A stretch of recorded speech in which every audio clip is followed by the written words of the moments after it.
বাংলাদেশে কিছু ফেরেস্তার আমদানি হয়েছে, অথবা আগেই ছিল, আমরা জানতাম না। আগেই এরা যে আগেই ফেরেস্তা ছিল, মানুষরূপে ফেরেস্তা অবশ্যই। এবং এদের সম্পর্কে আমরা আসলে জানতাম না। এরা অবশেষে নিজেরাই জানান দিল যে তারা অনেকটা ফেরেস্তা কিসিমে। অবশ্য নিজেরা দাবি করে নাই তারা ফেরেস্তা, বাট তাদের বক্তব্য বিবৃতি শুনে কিন্তু সেটাই মনে হচ্ছে যে এরা ফেরেস্তা না হয়ে যায়ই না। তো ঘটনা হচ্ছে, এই ফেরেস্তারা কিন্তু সবাই ওই অন্তর্বর্তীকালীন সরকার, মানে ডক্টর মোহাম্মদ ইউনূসের যে সরকার ছিল, সেই সরকারের উপদেষ্টা হিসেবে এরা কাজ করত। তো এখন এরা যে কামটা করছে, এই মানে ডক্টর মোহাম্মদ ইউনূসের আমলে যত দেশ বিরোধী আকাম কুকাম, এমনকি খোদ ওই যে চুক্তির মাধ্যমে বাংলাদেশকে যে বিক্রি করে দেওয়া হয়েছে আমেরিকার কাছে, এই বিষয়ে কথা বলতে গিয়ে এরা একেবারে সব দোষ এই ডক্টর মোহাম্মদ ইউনূসের উপর চাপিয়ে দিয়েছে। অর্থাৎ এদের কোনো দোষ নেই, এরা একেবারে ফেরেস্তা। তো এখানে কয়েকজন ফেরেস্তার এই যে উল্লেখ এখানে আছে। এক নম্বরে হলো এই সাবেক উপদেষ্টা, অবসরপ্রাপ্ত ব্রিগেডিয়ার সাখাওয়াত হোসেন। উনি বললেন কি, ডক্টর ইউনূসের কিচেন ক্যাবিনেট ছিল, আমাকে রাখা হয়নি। আমি দ্ব্যর্থহীনভাবে বলতে চাই, আমি সেখানে ছিলাম না। অর্থাৎ এই বাংলাদেশকে আমেরিকার কাছে বিক্রি করে দেওয়ার যে চুক্তি, যেটা নিয়ে এখন অনেক কথাবার্তা আলাপ আলোচনা হচ্ছে, সমালোচনা হচ্ছে, তো এই সিদ্ধান্তটা নিয়েছিল নাকি কিচেন ক্যাবিনেট। তো এখন সাখাওয়াত হোসেন বলছেন যে উনি এই কিচেন ক্যাবিনেটে যেহেতু ছিলেন না, সেহেতু এই যে চুক্তি যেটা করা হয়েছে, মানে বাংলাদেশকে বিক্রি করে দেওয়া হয়েছে, এইটার সাথে তার কোনো সম্পর্ক নেই। সো উনি হলেন এক নম্বর ফেরেস্তা। দুই নম্বরে এখানে আর একজন সাবেক উপদেষ্টার নাম হলো ফরিদা আক্তার। এই ফরিদা আক্তার হলো কে, ওই ফরহাদ মজহার বাংলাদেশের তাত্ত্বিক গুরু হয়ে গেছে এখন, বিশাল বুদ্ধিজীবী, কখন কি বলে তার ঠিক ঠিকানা নাই। তো তারই স্ত্রী এই ফরিদা আক্তার। এই ফরিদা আক্তার কী বলছে, বাণিজ্য চুক্তির আওতায় সস্তায় মাংস, পোলট্রি ও প্রাণীজ পণ্য আমদানির তীব্র বিরোধিতা করেছি। শেষ দিন পর্যন্ত এই চুক্তির বিরুদ্ধে লড়েছি, চুক্তি ঠেকাতে পারিনি। তার মানে জানতো যে মোহাম্মদ ইউনূস এই বাংলাদেশকে বিক্রি করার ধান্দা করছে, এটা জানতো, এবং চেষ্টাও করছে যাতে এই চুক্তিটা না হয়। এখন কথা হচ্ছে যে চেষ্টা করে ফেল মারছে, তো যখন ক্ষমতা ছিল তখন তো বলেনি, কি বলছে, সে তো পদত্যাগও তো করতে পারতো। পদত্যাগ করতে পারতো না, সে বলতে পারতো যে আমি দেশ সেবার জন্য এই দায়িত্ব নিয়েছিলাম জাতির ক্রান্তিকালে, কিন্তু ডক্টর মোহাম্মদ ইউনূস যেহেতু দেশকে বিক্রি করে দেওয়ার ধান্দা করছে, অতএব ভবিষ্যতে যাতে এই কর্মকাণ্ডের সাথে আমার নাম জড়িত হয়ে আমি যাতে কলঙ্কিত ব্যক্তি হিসেবে চিহ্নিত না হই, এই জন্যে আমি প্রতিবাদ স্বরূপ পদত্যাগ করলাম। না, সেই কাজটা করে নাই। এবং তখন কিন্তু ঘুণাক্ষরেও বলে নাই যে এই ধরনের একটা ভয়ঙ্কর চুক্তি করতে যাচ্ছে, তাই না? তারপরের যে ফেরেস্তা, সে হলো তৌহিদ হোসেন, সাবেক পররাষ্ট্র উপদেষ্টা।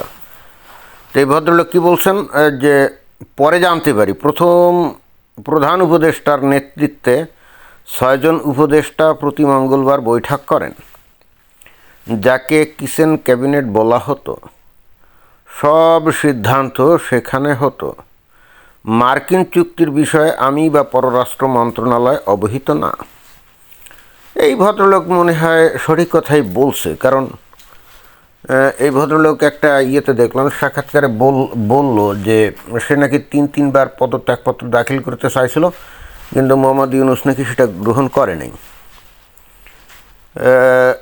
কিন্তু গ্রহণ না করার তো কোনো কারণ নাই, অথবা যদি গ্রহণ নাও করে, সে নিজে থেকে পদত্যাগপত্র দিয়ে চলে গেলেই তো পারতো নাকি।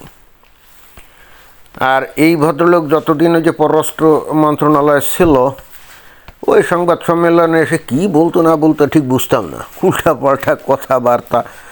এবং আমি খুব বিস্মিত হই, এই ধরনের লোক এই বাংলাদেশের নাকি বড় মানে সচিব পদে, এই পররাষ্ট্র মন্ত্রণালয়েরই মনে সচিব ছিল এক সময়। তো এর কথাবার্তার মধ্যে আমি স্মার্টনেস কখনোই খুঁজে পাই নাই। তো এই ধরনের ব্যক্তি যদি পররাষ্ট্র মন্ত্রণালয়ের সচিব হয়, তাহলে বাংলাদেশের যে পররাষ্ট্র নীতিগুলা বা পররাষ্ট্র মানে বৈদেশিক সম্পর্কের ক্ষেত্রে যে আমরা ভয়ঙ্কর রকম নাজুক পরিস্থিতি দেখি, সেটা কিন্তু এই ভদ্রলোকের কথাবার্তা শুনেই বোঝা যায়।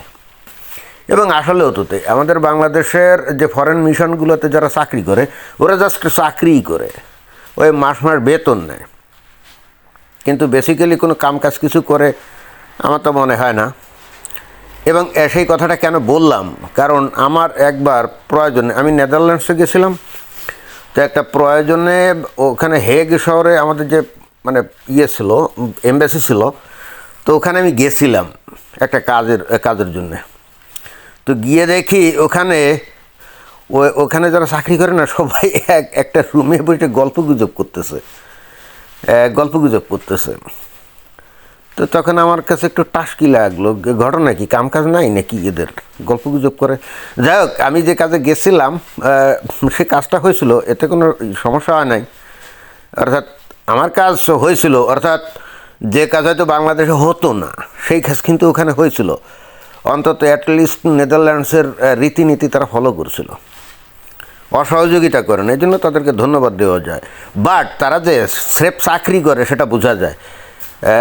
কিন্তু আমরা তো জানি যে ফরেন মিশনগুলো বেসিক্যালি যে সমস্ত দেশে ফরেন মিশন থাকে, তাদের দেশের সাথে নানা রকম আর্থিক, বাণিজ্যিক এবং আরও অন্যান্য নানা সম্পর্ক উন্নয়নের কাজই তারা করে, কিন্তু এদের সেই ধরনের কোনো কাজ কারবারের নজির আমরা তো দেখি না।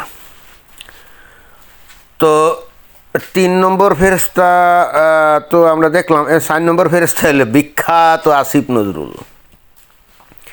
মার্কিন চুক্তি নিয়ে মোহাম্মদ ইউনূস আমাকে ডাকেননি, একেবারে ডাহা মিথ্যা কথা বলছে। এই লোকটা মিথ্যা কথা বলায় ভয়ঙ্কর রকমভাবে পারঙ্গম। কারণ মানে এই অন্তর্বর্তীকালীন সরকারের 2 জন ব্যক্তি ছিল সবচাইতে শক্তিশালী। 1 নম্বরে ডক্টর মোহাম্মদ ইউনূস এবং 2 নম্বর হলে এই আসিফ নজরুল। তো এখন এই আসিফ নজরুল বলছে যে ওই চুক্তি নিয়ে তাকে ডাকেনি, তার মানে এখন বুঝতে পারছে যে বাংলাদেশে ঘোরাঘুরি করতে গেলে আর কিছুদিন পরে হয়তো ওই যে এনসিপির নেতা টেতাদের উপরে ডিম ছোড়াছুড়ি হচ্ছে না, তারপরে দেখলাম গণধোলাইও দিল এক জায়গায়। তো আসিফ নজরুলের কপালেও হয়তো ওই রকম কিছু সম্ভাবনা আছে, সে নিজে মনে টের পাচ্ছে। তো এই জন্য নিজেরা ফেরেশতা সাজানোর জন্য হয়তো সর্বোচ্চ চেষ্টা চালাচ্ছে। অন্তত আসিফ নজরুল এইগুলো জানতো না, এই মোহাম্মদ ইউনূস যে কর্মকাণ্ডটা করছে এটা বিশ্বাস করার কোনোই কারণ নাই, কারণ তার মিথ্যা কথা বলার একটা ভয়ঙ্কর অভ্যাস আছে। এবং এমন প্রকাশ্যে ডাহা মিথ্যা কথাগুলো বলে যেটা কিন্তু টাস্কি খাওয়ার মতো।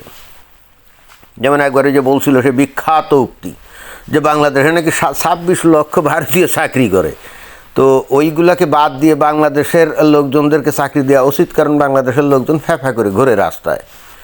তো পরবর্তীতে সে তো কমসে কম প্রায় 1.5 বছর ধরে ক্ষমতা ছিল, তাই না? একটা ভারতীয় লোককে কিন্তু আবিষ্কার করে ফাঁসা লাথি দিয়ে কিন্তু ভারতে পাঠাতে পারেনি, একটা লোককে পাঠাতে পারেনি। অথচ ডাহা মিথ্যা কথা কিন্তু সে বলে গেছিলো। এবং পরে একবার এক সাংবাদিক তারা জিজ্ঞেস করছিল, তো তখন সে বলছিল কি, আমি যখন বলছিলাম তখন ক্ষমতায় ছিলাম না। মানে ক্ষমতায় না থাকলে মিথ্যা কথা বলা যায়, আর ক্ষমতায় থাকলে মিথ্যা কথা বলা যায় না, মানে এই ধরনের বক্তব্য হলো তার। তো যাই হোক, আমরা কয়েকজন ফেরেশতাকে পাইলাম যারা এখন বলতে চাচ্ছে বাংলাদেশের যত সর্বনাশ যা কিছু সব মোহাম্মদ ইউনূস একাই করছে এবং তাদের এখানে কোনো দোষ নাই। আসলেই মোহাম্মদ ইউনূস বাংলাদেশের জন্য যে ভয়ঙ্কর ক্ষতি করে গেল এবং দেশবাসী এখন সেটা জানলো, তাই না? এই লোকটা যে আসলে ভিতরে ভিতরে এত খারাপ, এটা কিন্তু আগে আমরা বুঝতাম না। আগে এর কথাবার্তা এগুলো দেখলে মনে হতো ভোলা ভালা টাইপের একটা মানুষ, তাই না? এবং দেশের মানুষ মনে করতো যে এই ব্যক্তিটা তো বিশাল বিখ্যাত, নোবেল পুরস্কার পেয়েছে, এই লোককে যদি বাংলাদেশের ক্ষমতায় বসানো হয় তাহলে বাংলাদেশের না জানি কি উন্নতি হবে। মানুষ কিন্তু এটাই মনে করত। এই লোকটা ক্ষমতায় না বসলে বোঝা যেত না যে এর মতো খারাপ মানুষ এই বাংলাদেশে আর জন্মায় নাই। ধন্যবাদ।